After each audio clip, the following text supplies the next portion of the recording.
So this is energy, this is just life. There's just life happening. Life is arising as this room and these bodies, sounds, breathing. There's just life, feelings, thoughts, what's going to happen, what's this about.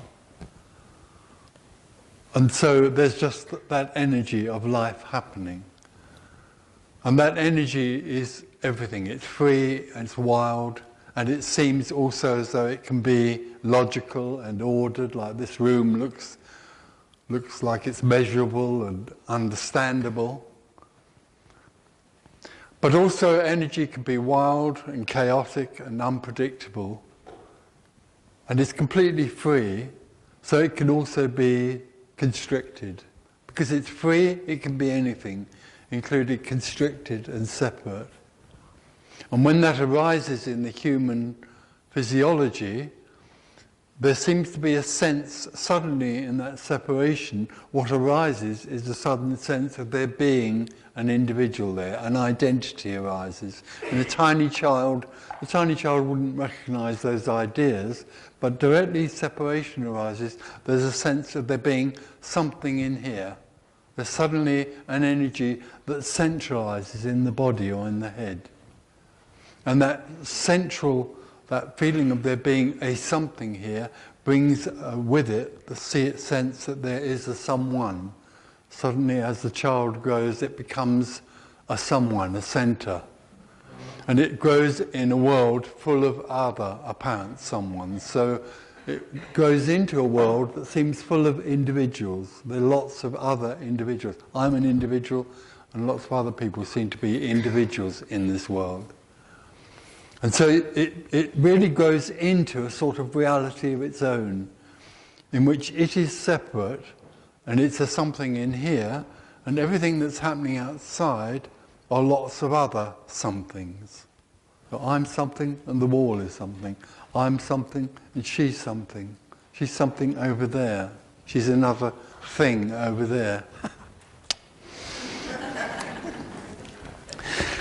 And so that seems to become the reality for the individual. It's like what I would call a dreamt reality. It's like being in a dream. It's in a separate dreamt reality in which everything that arises is outside this dreamer, and everything that arises is an object out there. So it's a sort of subject-object reality. And what we're sharing together here today is the possibility that that reality is artificial. That reality is a delusion. That reality isn't the natural reality. That reality is a separate reality. And what arises in that reality for the human individual experiencing being separate is a sense of dissatisfaction. There's something about that reality which isn't fulfilling. Most people don't notice it, but some people do, and look for the reason why they don't feel fulfilled. Look for the reason why there seems to be something lost. So they become what we call seekers. Actually, everybody in the world is a seeker. But some people wouldn't seek in the way that other people do. Most people in the world seek money, power, love, gratification of some sort, because they're constantly actually bereft in a sense of lack. But for some people, they look for something deeper, like in religion or therapy or enlightenment, to find, they hope, the answer to their sense of being lost somewhere. And so, because they've grown up in a world where they think they have to find what they want, whether a world in which they think they have free will and choice, and there is a direction that they can go in, then they go to a teacher, and they're usually given a list of things to do to find, to be a Christian or Buddhist, or to be, in therapy, a more balanced person, or in enlightenment, to become an enlightened person.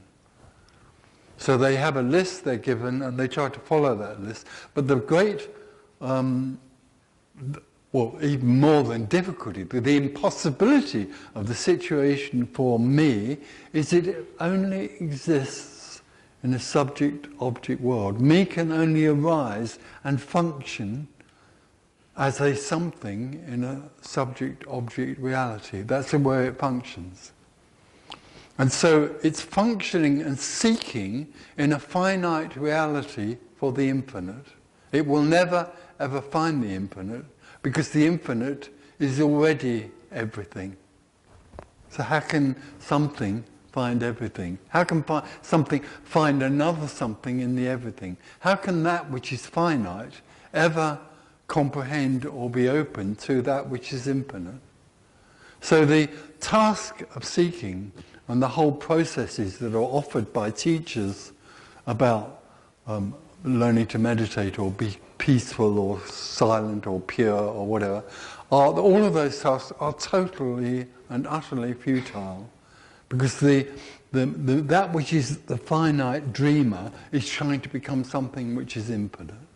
So what we're doing together today is sharing that, we're in a way illuminating the impossible situation for the seeker. And we're also exposing the possibility that the seeker is just a dreamt energy. It has no reality, it has no foundation. It comes and it goes. Every night in deep sleep, there's no one, there's no seeker. But in the day it wakes up and starts rushing around looking again. So that's what we're doing together. In a way, we're having a sort of bonfire here. We're losing something. We're losing those concepts and beliefs which seem to hold me together, but more liberating than that is something that's energetic, that is beyond the words we're sharing here together. There's something else beyond speaking. There's something else that can't be described. Sharing questions together is great because it illuminates the situation. So please ask anything and let's talk together about this. But the most freeing thing that's happening here is beyond words. It's energetic. The whole sense of separation is simply free energy apparently becoming contracted. And that contracted energy can suddenly unravel and be nothing again.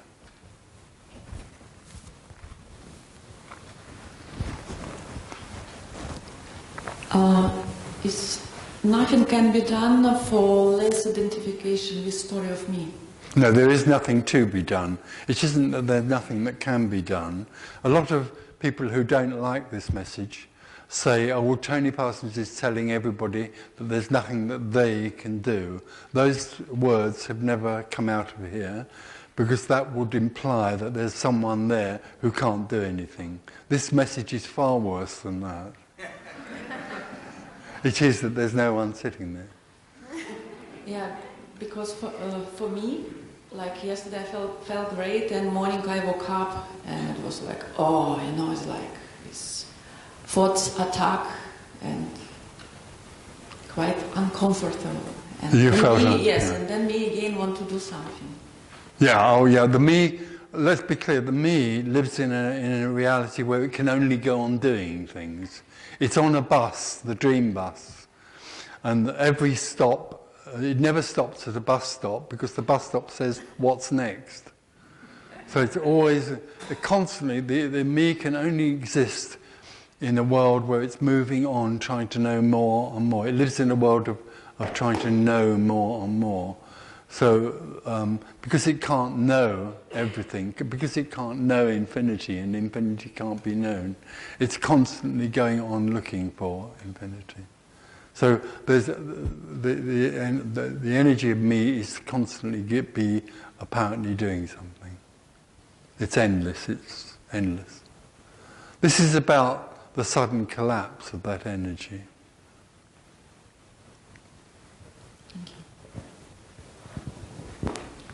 And it's trying to fill a basket with a hole in the bottom. It doesn't matter what it does. how hard it tries, everything that goes into that basket just falls out of it again. It's an endless greed to find that which can't be eaten.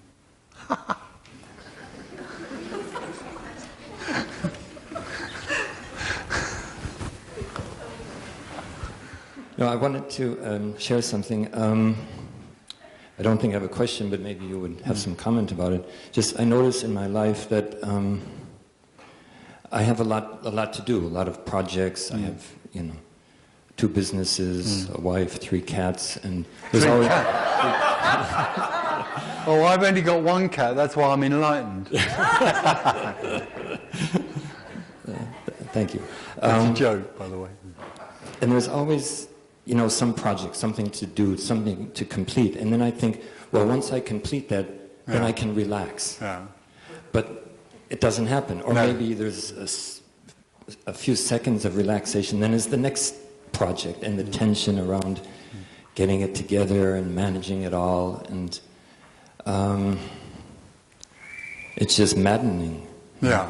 And sometimes I have a strange longing, I think of dying, of actually physically dying, then I can finally relax. Oh, and then comes the fear of death. Yeah. Yeah. But in the context of what I'm just telling you, I think of a film, a movie from many years ago. I don't think I ever saw it, but it was called Stop the World, I Want to Get Off. Oh, yeah, yeah. And I've just been flashing on that lately. Yeah. And I don't know what to say, but that's just, I guess, that's my life, my story. Yeah. But it wouldn't matter if you had 16 jobs and 38 cats. It wouldn't make any difference. Or you were able to sit in a cave or in a room and do nothing all day. This has nothing to do with you at all. It has nothing to do with what you think you're doing or what you feel you're doing. It doesn't matter how busy you are or how tranquil you are. It doesn't make it, because this has got, liberation. You don't become liberated. The me, which rushes around and does everything, or may sit and do nothing, is that energy which is separate. And that when that collapses, then, or until that collapses, it's always, in a way, trying to get somewhere anyway. But that doesn't make any difference, because there isn't anywhere to get to. It's that which thinks it has to get to somewhere that finally collapses, and there's nothing left. There's nothing left. And when there's nothing left, then there's everything. So the way you are, the way me is, the way the self is completely irrelevant.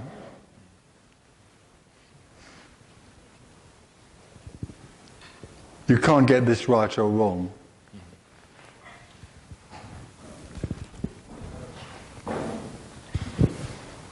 I have 2 ex-wives and 17 ex-cats.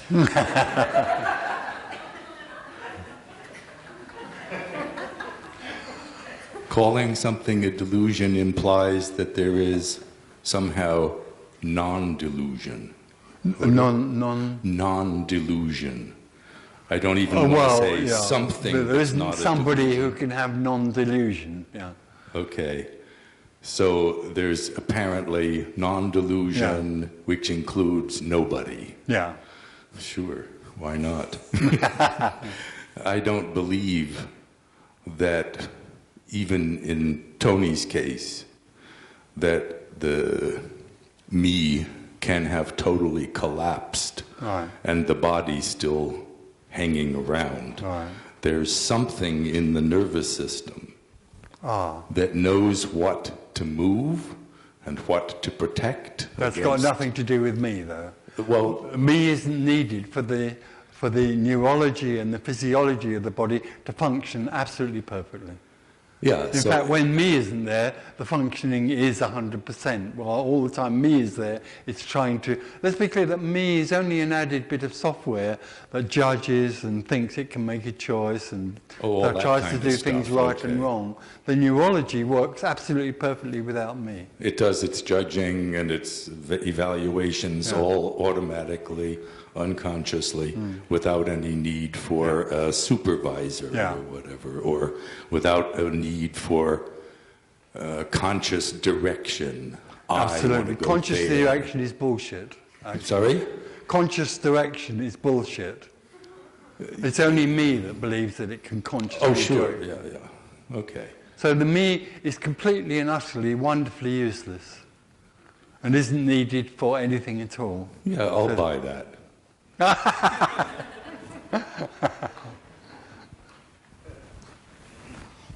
I don't know why, but for some reason I'd like to share that yesterday evening after the first meeting here, I met a guy I know from some so-called spiritual something, Advaita, whatever stuff. And we talked about that he's gone to a group where they celebrate Satya Sai Baba's birthday today. Oh, God. Doesn't matter. And I said, no, I will go to Tony Parsons. And he said, oh, I wouldn't go there if I were you. No, he wouldn't. No. Not if he's going to celebrate Sai Baba's birthday.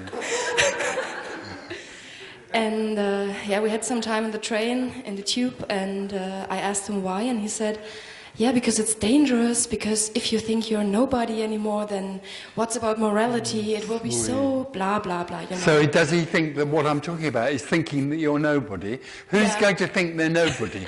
It's just bullshit. Yeah, and that's the point. But I felt like the blind trying to teach the lame, because I'm not anything better than this.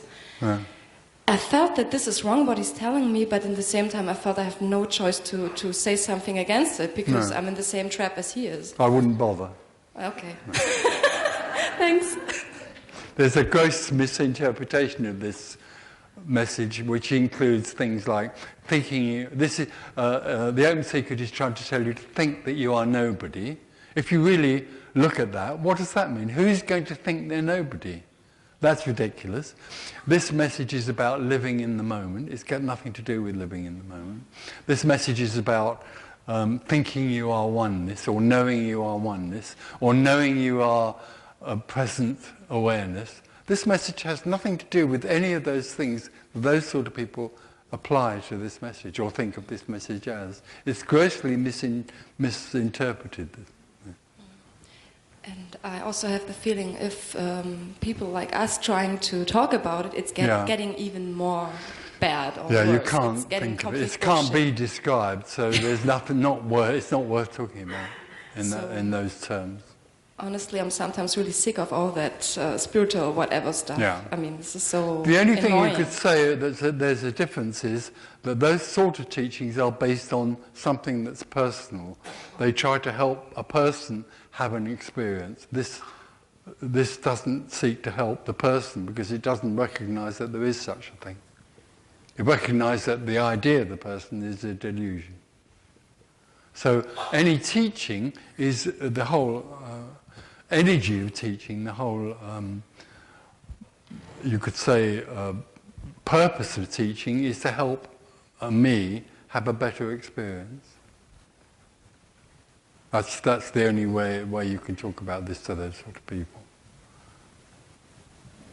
This doesn't recognize that there's anyone that can be helped.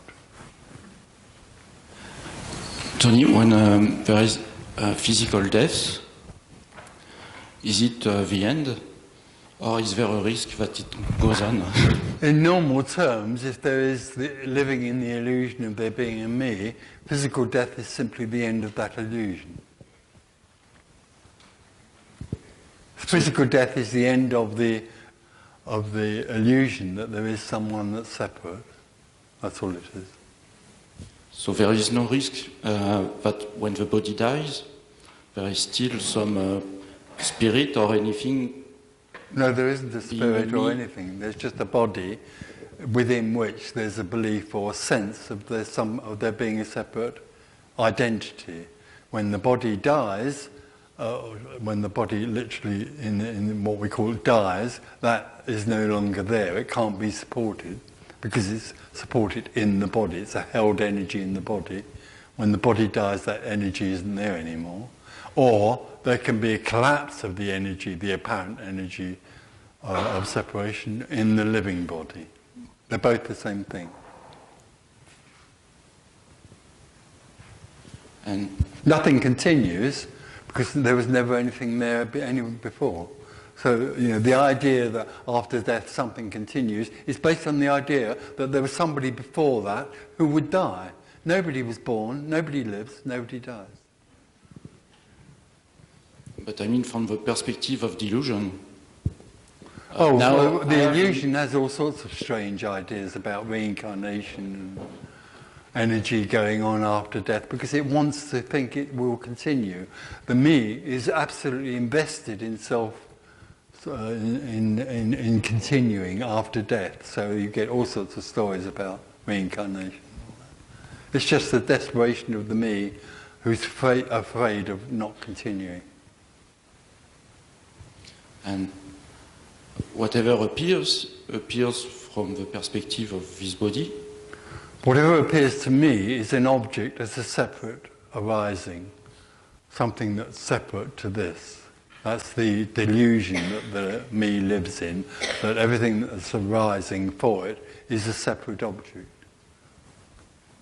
And from your perspective, still whatever arises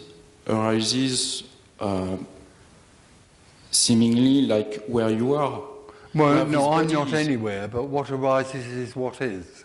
All that's left is what is. When there's no one, all that's left is what is and isn't. That, the floor, it's just what it is. Not for anyone, it just is what it is. It can't be described, and it can't be known. There's nothing here that knows there is what is, there's only what is. It's a paradox. But what is depends on where this body is located? Not at all. The body is just another what is. The body and the walls are all the same thing. They are simply what is. There isn't anything in the body anymore. There's no centre in the body. There's nothing in the body. The body is just the body. But when this body is here, it can see it's not here. These walls. The body is something that's here. There isn't anything in it. That which thought it was at the centre of the body, the me, the self, the I'm the centre of the body, is no more there. So there isn't anything that knows there's a flaw or is aware of the flaw. There's just flaw. It can't be comprehended. Me can't comprehend this. It sounds like madness to me. But it's the natural way that everything is. All there is what is.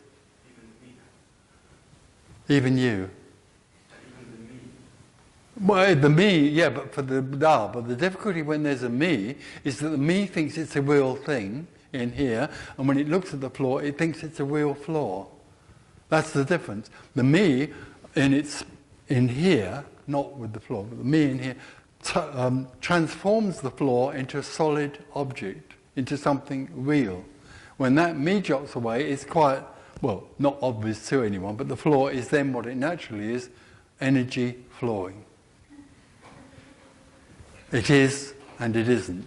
But for me, it only is. That only is. The chair only is a chair. That's why it's so unsatisfied, because there's a sense that that isn't what that is. It's more than that. It is naturally what everything is. Ask a physicist. A physicist will tell you that the floor is atoms in that form, then it's particles, then it's quarks, and then it's nothing. It's energy.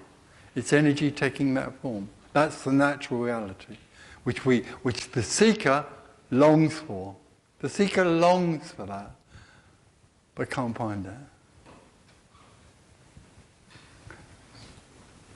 But who is the seeker? The seeker is wholeness or oneness or energy appearing to be a seeker.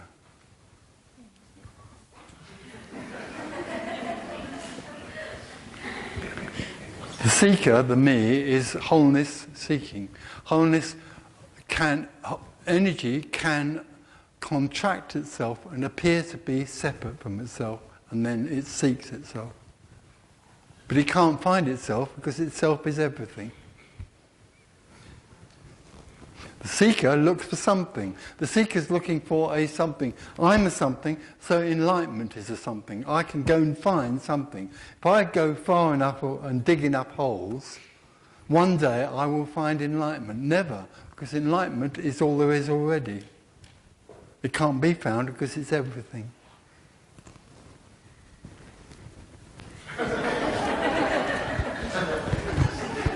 Real is only that what is. Sorry? Real is only that what is. Only that what is real. All there is the natural reality, in which there is what is and what isn't. But for the me lives in a subject-object reality, which is artificial. But my perceptions, floating in the air, in the space, they are real. For you they are. Yes. Yeah, for that they are real. You are real, so your perceptions are real. That's the problem. Okay, I have perceptions, seeing the room, the persons and the wall. And another person here has other perceptions. Well, yes, but there's still, if there's a me there, they're still in the same reality. Although the wall may look different to that person there, it's nevertheless a real object. And that's the dilemma. But it doesn't matter if it's subtly different, it's still a real object. It's still in that artificial reality. And for you? Oh, well, there's no you. There's nothing here. All there is what is and isn't. Okay.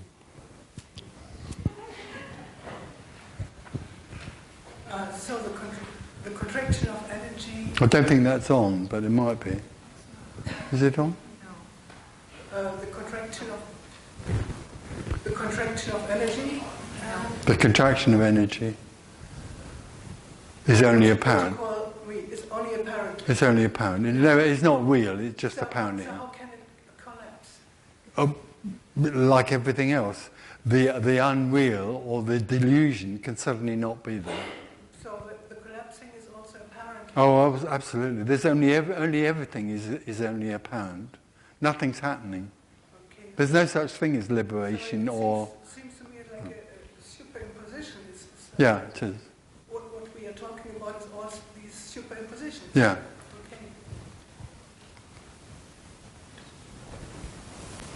It's the collapse of something that was never happening.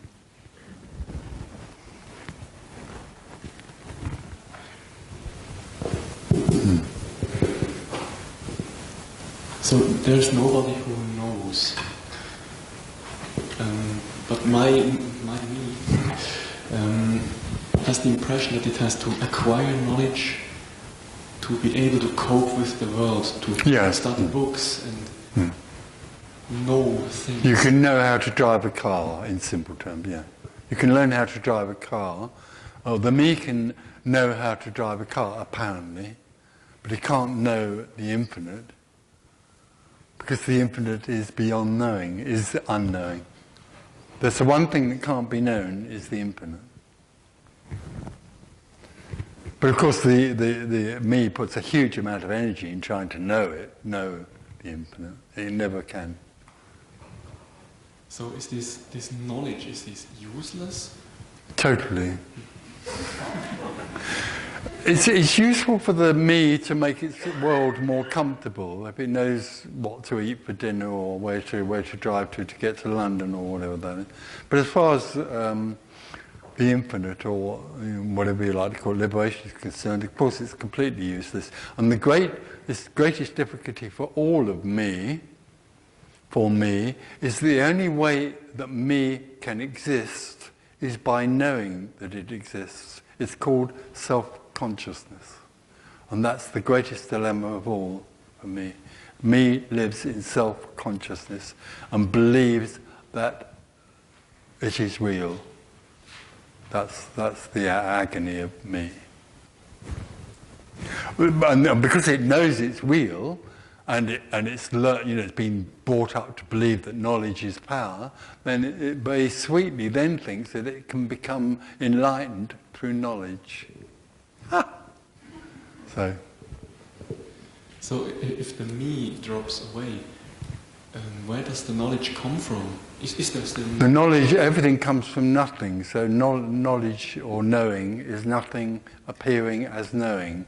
When the me drops away, there can still be a knowing of how to drive a car, but there's nothing else that, in those terms, in practical terms, there can still be a knowing of how to cook spaghetti, but there's nothing any longer that needs to know that which is the infinite, because there is only that which is the infinite. So the knowledge comes up when it's needed. Yeah. Usually.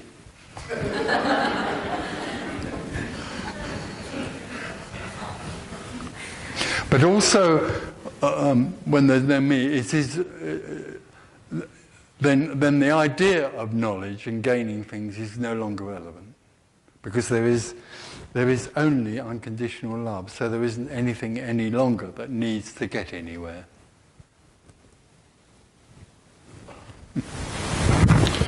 So there is something there that enjoys this paradox. There isn't something here, but there is enjoyment. There is enjoyment. So when your physical body dies, this enjoyment disappears. No, not at all, because it doesn't need the physical body for there to be enjoyment. It doesn't need anything. Everything doesn't need anything for it to happen. So enjoyment, when this thing here dies, enjoyment is.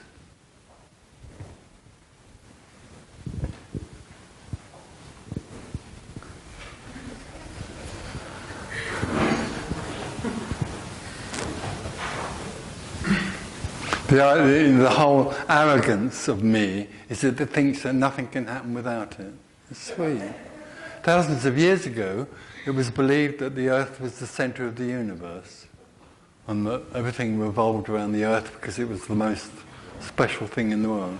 Since then, however, and before then, but certainly since then, me thinks it's the center of the human body, of the human being, and that everything revolves around me. And if it weren't for me, nothing would happen at all. It's so sweet.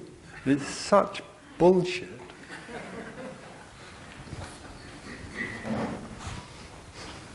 The earth, life, does very well without me. But if any sentient beings, any persons, any animals, any plants have died, is there still enjoyment? Well, there's still life, which depends what you mean by enlightenment. Yes, there is only enlightenment, because there isn't anybody that's enlightened. Enlightenment hasn't got anything to do with anyone. There's only life, energy. And when a body dies, life energy is. And if nobody is more present... It doesn't need anybody for there to be life energy. I don't know whether you know it. Maybe you don't, but I think most people do. But millions of years ago, there was nobody on the earth. Did you know that? And it did very well without anybody being on the earth.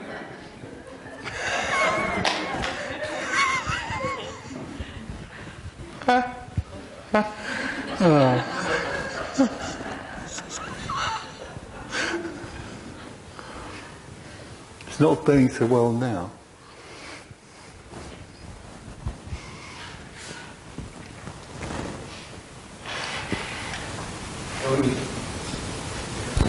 You live in two worlds. Two worlds. One is the reality. The natural reality. The natural reality. And the other is the world of energy. The separate reality, yeah. Yeah. And the separate reality you see with your me. The me lives in a separate reality. Yeah. Yes. And what is seeing the original reality? Nothing. If there was something seeing that original reality, it would have to be separate in order to see it. Mm. I see the floor. What sees the floor? for the floor to be seen, there has to be something that sees it. There isn't anything. This is the mystery, this is the great paradox.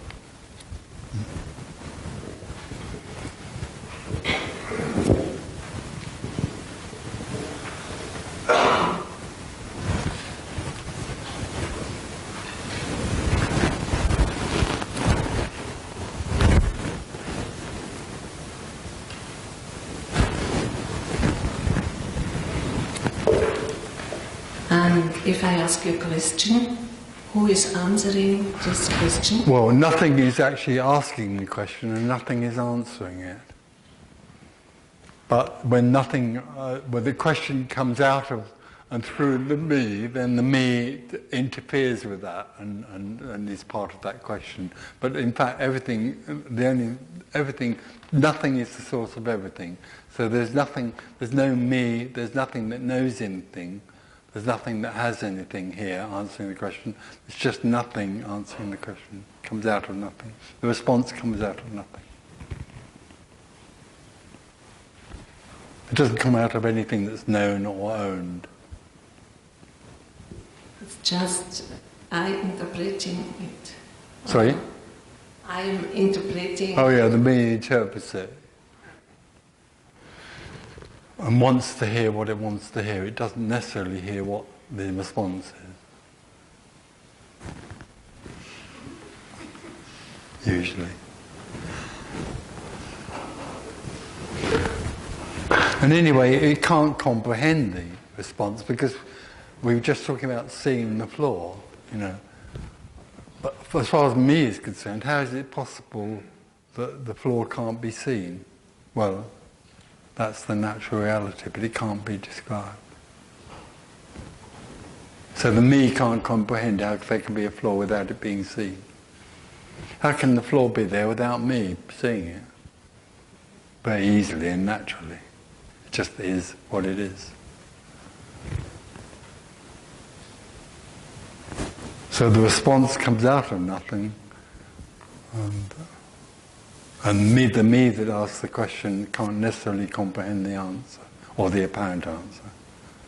I mean, in a way, actually there is no answer, of course, because there isn't a way to know something, so the answers aren't really an answer. They point to something else that can't be comprehended.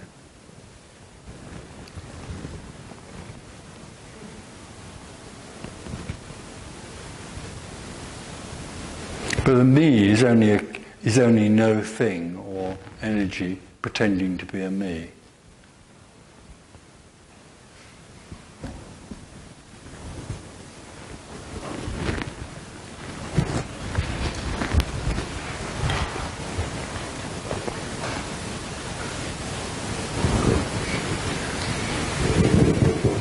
But pretending means also that there's an intention. Yeah, absolutely. So how can nobody or nothing pretend to be? Oh, easily. It does it all the time. Nothing. Seeking is nothing appearing as seeking. Seeking is energy taking the form of a seeker, trying with intention to get to somewhere. It's a game. Okay. Where does this intention come from? Intention comes in the seeker's reality. In the seeker's reality, the seeker feels lost and wants to find a way to somewhere. So that wish to find a way to somewhere is the intention.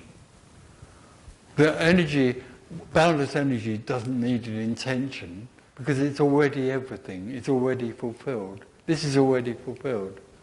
But within this, and that energy can take the form of a seeker that has then intention to find something, which is completely and utterly an activity of wonderful futility.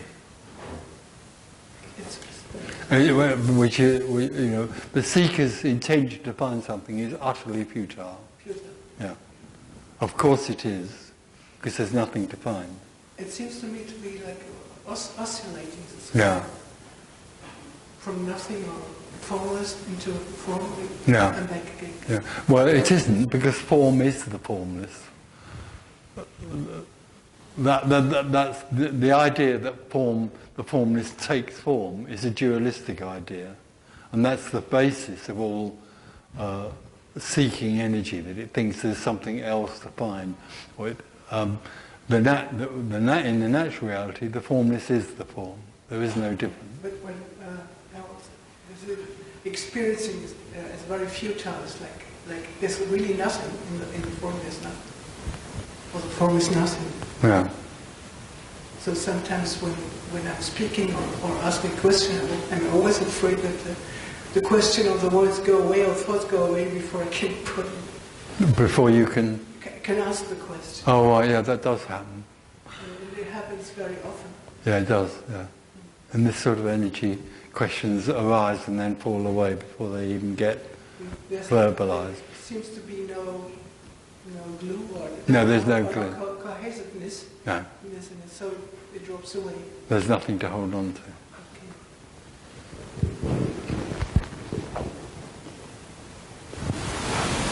Seeking to make sense of nonsense is most likely nonsense, but potentially entertaining. It's only apparently changing. This is only apparently changing. Actually, there's nothing happening. Is there anything other than apparent? Apparency? Apparentness? No. Everything is only apparent. Yeah, klar. And thingness is an internal process of appearing. Things are invented inside by the me appearance. Yeah, me turns them into something. The nervous system creates a me as one of its functions. No, the nervous system doesn't create a me. The brain does. Oh, that's what I mean. The brain. Yeah, okay.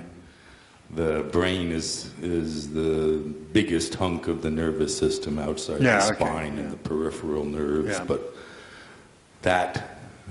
but me-ness is a function apparently, like everything is only appearance, apparently a functioning of a nervous system. Yeah. And enjoyment is apparently a functioning of a nervous system. Well, yeah, but let's just stop it there.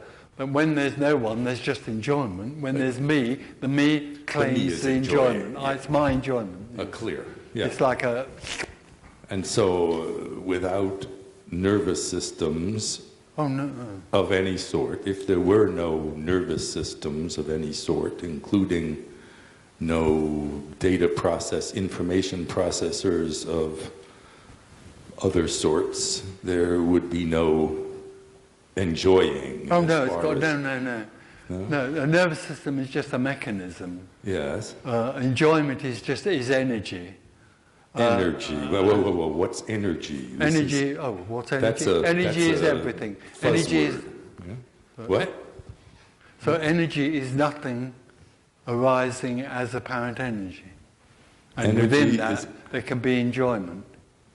Energy is nothing, like nothing everything, arising as energy? What? No, energy is, you could say, nothing appearing as what is.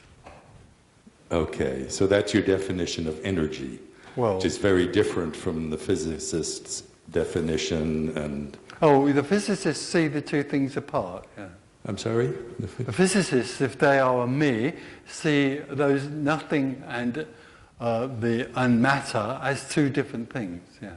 Okay, sure. But they aren't, they're one thing. Okay, sure. There is no thingness at all to it, other than that. But the brain or the neurological system is just another thing or an appearance out of nothing in which your enjoyment can arise.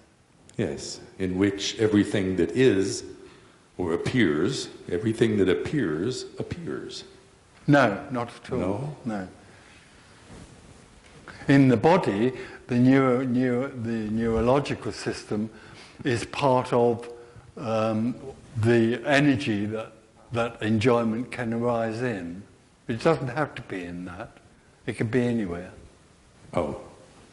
Well, you don't know anything. Nobody knows anything anyway, so you can say just about anything you like, and there's no way there's just of contradicting. There's just enjoyment or whatever you like, pain, whatever, suffering, everything. whatever you say. Yeah. It's only me that takes ownership of it. Tony, if there is no reincarnation, no with my reincarnation. Well, there isn't anybody, so what's going to reincarnate? Yeah, and with the death of my body, the me ends, and then there is enlightenment. No, the me doesn't end because the me was never there. It was only an appearance. Yes, but for example, why should I spend a fee for Tony Parsons meeting if I get it for free? Then I just wait until I die. Why should you? But there's no choice. There isn't anyone that chooses to spend a fee here or not. It's just what happens, apparently. But there are lots of people that don't come here. I don't know whether you know, but there are 7.2 million people in the world. So only a very small percentage of them have come here today. But nobody chose to come here or not come. But me can't reincarnate because me was never real anyway. Me is just another appearance in the whole. Me is real and unreal. But the me is definitely finished with the death of the body. Yeah, but you're making the me a real thing that ends when the body dies. That isn't how it is. The me that's in the body is real and unreal. But for the me, for the sense of me in the false reality, the me feels only real.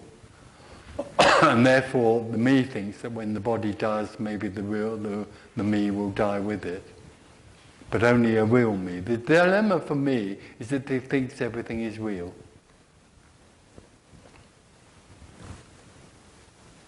So he thinks enlightenment is going to happen to a real me. But it doesn't happen because it doesn't need to, it already is.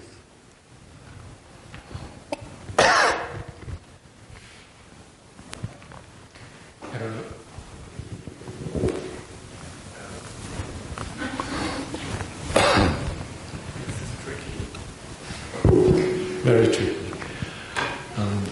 It's a stupid thought, but I just wondered whether the apparent illusion of the I could be, since it is brain-based, I just wondered whether it could be removed by apparent surgery, brain surgery. It's possible. I think that might come one day. You'll go to a surgeon and he'll inject something and you'll become enlightened. Well, you won't become enlightened. The illusion, I don't know. Neuroscientists have definitely established that there is a brain construct called me. So maybe they can then one day deconstruct it physically. And there are, obviously, science has found out that there are centers in the brain for each particular activity we have. Yeah. So maybe there's a center for the apparent I illusion. Oh yeah, the brain isn't one thing, it's about 11 or 12 different energies which...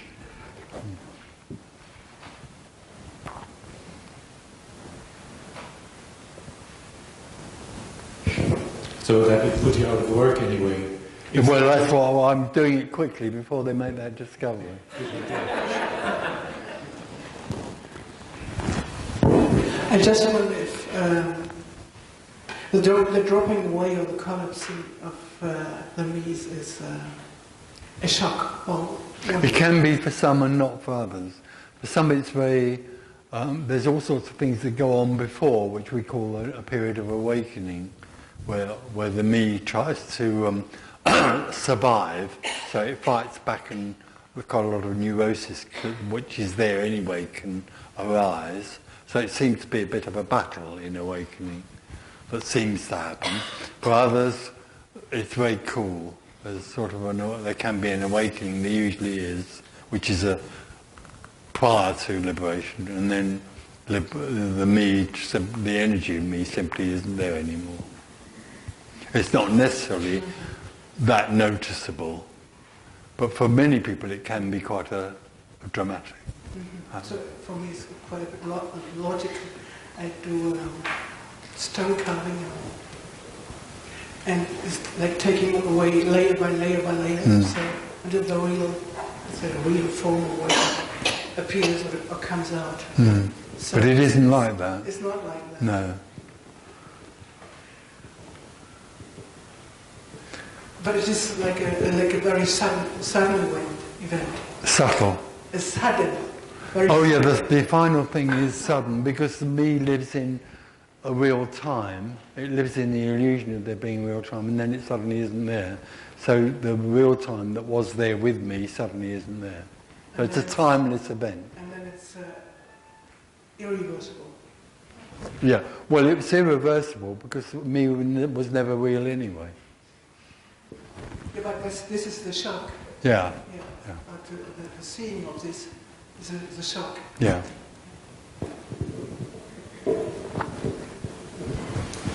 I wonder, by the habit to see this as a me and to perceive like a me, why this seems to be so strong that it keeps pulling me back, sort of. There's no me, but there's this feeling that something comes back like a habit. It is seen through. Yeah, hugely, yeah. Yeah, it is seen through as not real, but it keeps coming back like a habit. Totally, yeah. And well, because you... annoying.